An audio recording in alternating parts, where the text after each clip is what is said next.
They said the land was worthless. When I inherited 600 acres of what everyone called worthless Montana Ridge, I expected a quiet morning. Instead, I arrived just before sunrise to find police in full hazmat suits digging into the ground like they were afraid of it. The dust from the old ranch road was still settling behind my truck when I heard it, short, sharp electronic beeps cutting through the morning air. Down in the meadow, a team in white hazmat suits moved in careful formation, boots sinking into the frost. A sheriff's cruiser and an HOA-branded SUV sat at the trail entrance. One worker carried a handheld detector glowing faint green. Another pushed a metal probe into the soil and the beeping spiked. I'd worked wildfire response years back. I knew that gear, it wasn't for soil samples, it was for suspected toxic gas or explosive pockets, and those suits weren't cheap imitations. Before I could take another step, Linda Caro, president of the Pine Ridge Estates HOA, came up the slope with a clipboard held like a badge of office and a smile that never reached her eyes. "Mr. Marshall, good morning," she said, gesturing at the land. 600 acres of honestly not much. I'm afraid your uncle didn't leave you anything but a tax headache." "Funny," I said, "doesn't look empty from here." She glanced at the hazmat crew, then back at me. "Routine environmental screening, pure formality." I pointed at the respirators strapped to their faces. Her smile flickered, gone so fast and untrained I might have missed it, but I'd read fear on enough faces to know it when I saw it. She pressed on, "Unpredictable soil drainage issues, nothing valuable, and maybe I'd be better off letting the HOA take it off my hands for a small fee." A metallic clang echoed from below. A worker jerked back from a fissure, motioning frantically for another to check a reading. The beeping surged. The sheriff standing nearby took a step back, hand hovering near his belt. Worthless land didn't need a containment crew. I asked her plainly what they were testing for. She told me not to wander down there for my safety and that everything would go back to normal soon.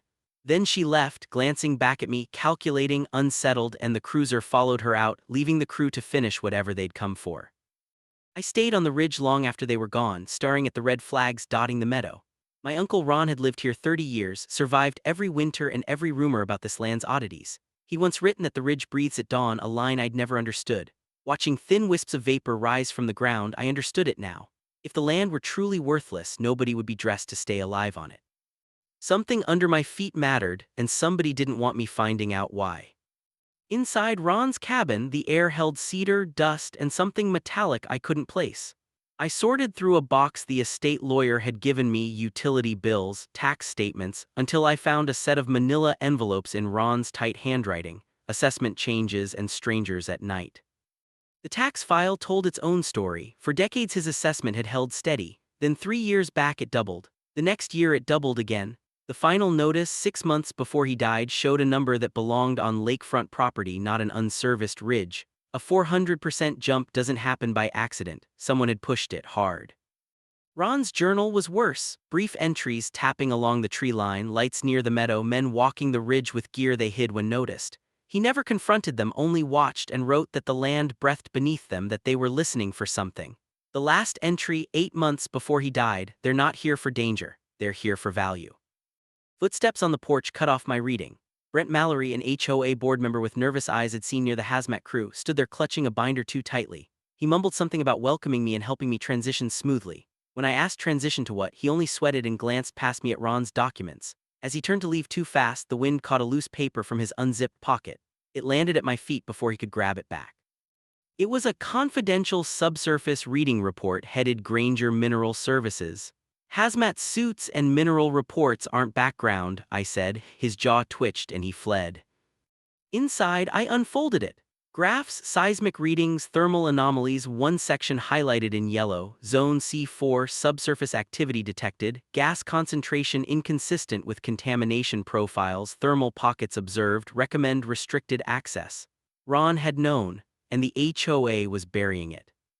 Outside, I noticed a faint shimmer above the meadow, like heat off asphalt, except it was 40 degrees. The ground trembled faintly under my hand. Breathing. My phone rang, Sheriff Cole Walker telling me to stay off the ridge, that there'd been shifts under the soil. When I asked shifts of what, he only said he wasn't sure he could say, and to not dig or probe anything myself before hanging up. By noon the HOA had posted 3 community alerts calling my inheritance a hazard, warning residents to avoid me, and accusing me of ignoring advisories after one morning on my own land. It was a coordinated smear meant to isolate me. Sheriff Walker showed up not in hazmat gear this time, but looking like he wanted to be. A trespassing complaint had been filed against me, on my own property under a protected assessment zone. the HOA claimed during their tests. He admitted off the record that something wasn't right but that Linda was good at loopholes and loud enough to be believed. He handed me a card, Maya Trent, land use attorney. "I think you're already in a fight," he said, "whether you want it or not." Maya met me at a cafe in town, sharp and unimpressed by HOA theatrics. She confirmed the pattern: isolate, discredit, pressure, then push a legal claim once the narrative was set. The hazmat testing wasn't environmental, it was exploratory, and no HOA had authority to run subsurface mineral or geothermal surveys. If they could get the county to reclassify my land as a risk, they could force an easement or a sale. She filed for a full disclosure of 5 years of HOA expenditures that afternoon. When I got home, a $500 violation notice was nailed to my gate. I sent it straight to Maya. Minutes later, Linda arrived with 2 board members informing me my disregard for safety endangered the community and demanding I sign over administrative oversight of the Southern Ridge to her professional team. I refused. Her parting line through the closing car window: "The land may belong to you, but the narrative belongs to us." That evening, I went to the ridge myself. Thin fractures spiderwebbed the soil, warm to the touch. And a low rhythmic rumble moved beneath the ground, not seismic, more like pressure shifting in slow waves. I found a shallow basin where steam curled from copper-stained vents, hot enough to sting my hand. Proof of energy, not decay. Nearby I found a grid of smooth-soled hazmat bootprints, older than this morning's crew, and a patch of disturbed soil behind a fallen log where something had clearly been dragged out. A twig cracked, a shadow slipped between the trees, then a white envelope landed at my feet, seemingly out of nowhere. Inside was a note in block letters, there lying: "Meet me at the old sawmill, come alone. T.A. Troy Alden," the HOA's former treasurer who'd resigned suddenly the year before for personal reasons. As I left, an HOA SUV tore off down the dirt road. They'd been watching the whole time. At the sawmill the next morning, Troy stood by the conveyor belt clutching a canvas satchel like a lifeline. He confirmed everything. Dr. Elias Granger's company hadn't run a contamination study. They'd found a superheated geothermal pocket under my ridge 3 years ago, potentially worth millions, and Linda had been negotiating extraction rights ever since. He showed me emails. Linda writing that securing administrative oversight of the Marshall parcel was the key to Phase 2. Granger replying that the HOA classification was the only obstacle, remove the owner's resistance. Ron had refused every offer. So they'd raised his taxes through board influence, filed nuisance complaints, wore him down until he died still holding the line. Troy had known and stayed silent out of fear of Linda until Ron's death broke something in him. He resigned the next day and had spent months quietly saving invoices, meeting minutes, contract drafts, and from his satchel a flash drive of recorded board calls between Linda and Granger. "It's a fuse," he warned. "If she finds out this is missing, she'll come after both of us." He left through the back, warning me Linda had called an emergency meeting that night to rally the community against me before I could speak. That evening's meeting was staged as a safety briefing. Linda announced volatile gases near the ridge and painted me as a reckless owner endangering the neighborhood, then produced a citation, over $12,000 in fines unless I cooperated. I stayed calm as Maya advised and only asked what agency was conducting the tests and why surveyors wore hazmat suits for a preliminary assessment. The room started murmuring. Then Sheriff Walker walked in and announced that the HOA's survey permit, filed under an emergency clause with no logged emergency, had expired, meaning any continued presence on my land was trespassing. Linda's composure cracked for the first time in public. The meeting ended with residents surrounding me, asking what was really under that ridge. By the weekend, the whole community felt it, something charged in the air. The HOA's annual meeting was the one event Linda couldn't cancel or bury. I arrived with Maya and a case of evidence, Sheriff Walker attending as a neutral observer. The lodge was packed. I called a point of order before Linda could open with routine business and laid it out: an unauthorized geological survey, hazmat gear, a geothermal evaluation disguised as an environmental hazard, and tax manipulation timed exactly with the discovery. I played phone footage of the drilling crew and their spiking readings. The room erupted. Then I said someone in the room already knew the truth and had been carrying the guilt of it. Brent Mallory stood pale and shaking and admitted it all, that Linda had ordered them to falsify reports, label geothermal readings as contamination, and pressure Ron until he broke. The hall exploded in outrage. Linda tried to shout him down, calling it a coordinated smear, but Troy Alden walked up the center aisle next, folder under his arm, USB drive in hand. He placed it on the podium and told the room it held 3 years of closed-door recordings. Linda and board members discussing how to force the Marshall property into foreclosure. Sheriff Walker confirmed there was nothing on it that compromised any investigation, and at the crowd's insistence played one clip. Linda's own voice filled the hall, cold and clear. Harold Marshall won't last much longer. He's old, isolated, financially strained. We just need him to break. Once the land is abandoned, we move it into common holdings. And when a board member on the recording asked what if he doesn't break, she'd laughed. Then we destroy his credibility, spread rumors. File safety complaints, make the community fear him. No one can fight an HOA alone. 10 seconds of dead silence, then chaos. Residents were on their feet. You targeted a dying man, you tried to steal his land, and the board members behind her stood and walked away as if abandoning a sinking ship. Linda screamed that she'd built this community, that she'd protected it, but nobody was listening anymore. Troy delivered the final blow. A signed board authorization to negotiate geothermal extraction rights, dated 4 months before Ron died, and the actual agreement with Dr. Granger. Maya told the room plainly what it amounted to: fraud, coercion, illegal interference, misuse of HOA funds, each one a criminal count. Sheriff Walker stepped toward Linda and told her they needed to talk outside and bring her documents. She asked, barely audible, if she was being detained. "You're being questioned," he said. As she was walked out, the crowd parted around her, refusing to meet her eyes. Monday morning, 3 unmarked SUVs and a cruiser rolled into the neighborhood. State investigators went straight to the HOA office with a warrant. When the door opened, Linda looked nothing like the woman who'd run these meetings, hair unkempt, makeup smeared, a woman who'd spent the night rehearsing excuses that wouldn't save her.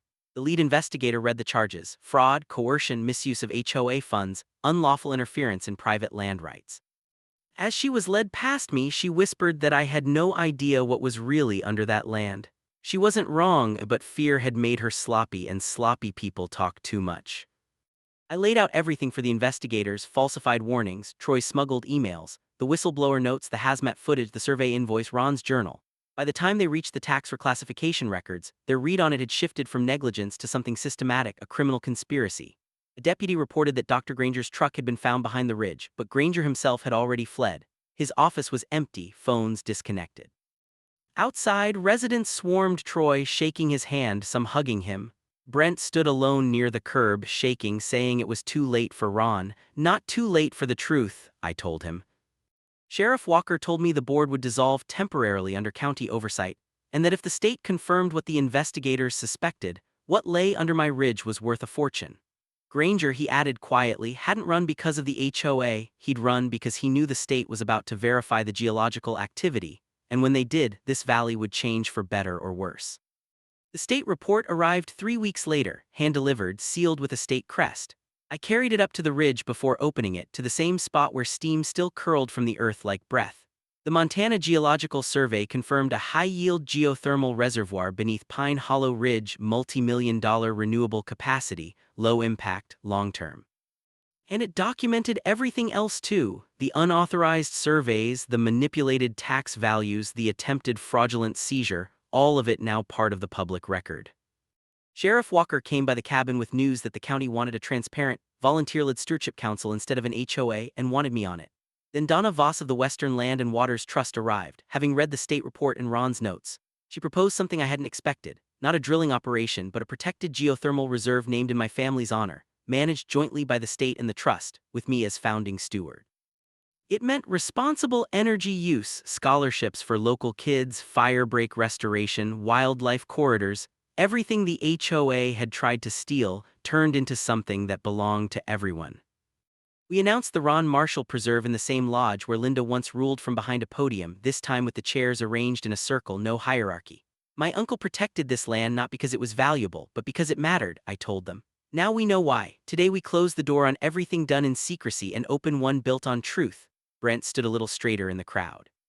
Troy, quiet and humbled but no longer broken, handed me a folded note afterward, something Ron had written the year he died. If I ever leave this place behind, I hope someone sees what I saw. That land is worth more than money, more than power. It's a promise. Keep it alive, Evan.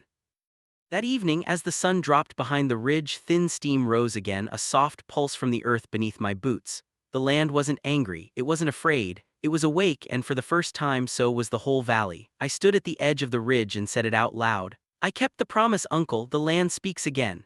And this time everyone would hear it.